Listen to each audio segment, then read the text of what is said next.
Welcome to our first sewing lesson, making our Misko horse.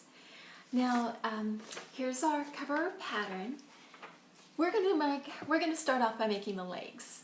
And what I've done is just to make sure that you can define the terms is we are going to pin fabric. I used my pattern so you can see what we put together. This is the hind leg, and we are going to put the inside hind leg on top of the outside hind leg and pin along the back because we want to sew the back portion first. And so what I have done is I've actually sewn in advance to make sure that our video would be nice and short for you. But you can see here I have, this is the front leg.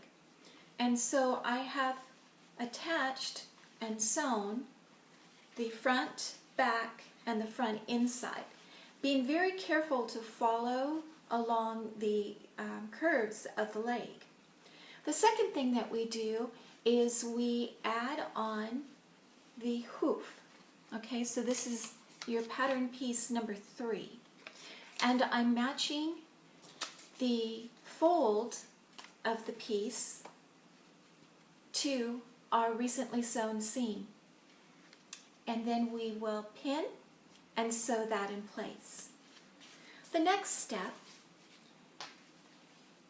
is to close that seam. So now we're going to sew the other side of the seam and close out our hoof.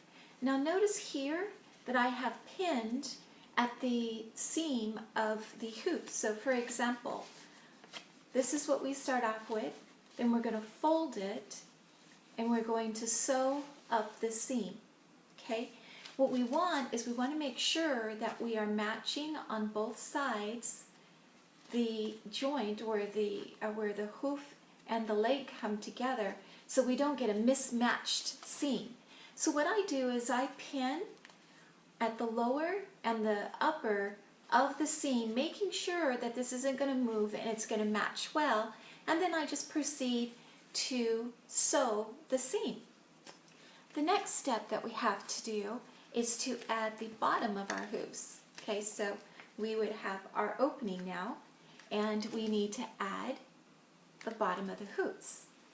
And so what we're going to do is start pinning it around the opening. And I start by doing one pin at the top and one pin at the bottom. You'll notice on your pattern piece that you have a notch up here, so this is what I consider the top, and then you have a square notch down here. This is the bottom.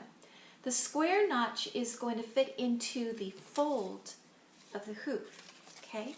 So what I mean by the fold is right here. So when this comes together and we sew it, the square notch is going to go to the back of the hoof, or where the fold is, and the pointy end is going to go up here at the point. Now, by putting your first pin at the point or the top and one at the back, then you can work around and pin all the way around. You can say I used a lot of pins because it's a small space and it can be kind of tricky. I think this is the trickiest part. But while I'm doing it, I'm kind of pushing it up and inside, and that allows me to get around the circle. Once we sew this part around, then we can we really don't want to turn it inside out until we finish the horse, but just if you want to see what it looks like, we can turn it inside out. And I usually do, just because I like to see, and I did for you, so our finished leg would look like this. And so you can kind of see the inside piece and our hoop. It's that simple. So the next lesson that we are going to do is we are going to apply the tail. We're going to work on our back section. We're going to apply the tail, and then we're going to apply the crutch area. And this is the trickiest part. So I'm making the videos really short so that if you get stuck in any part, you can just pick up one of the videos and help you through your rough spot. So I will see you in the next video. Bye!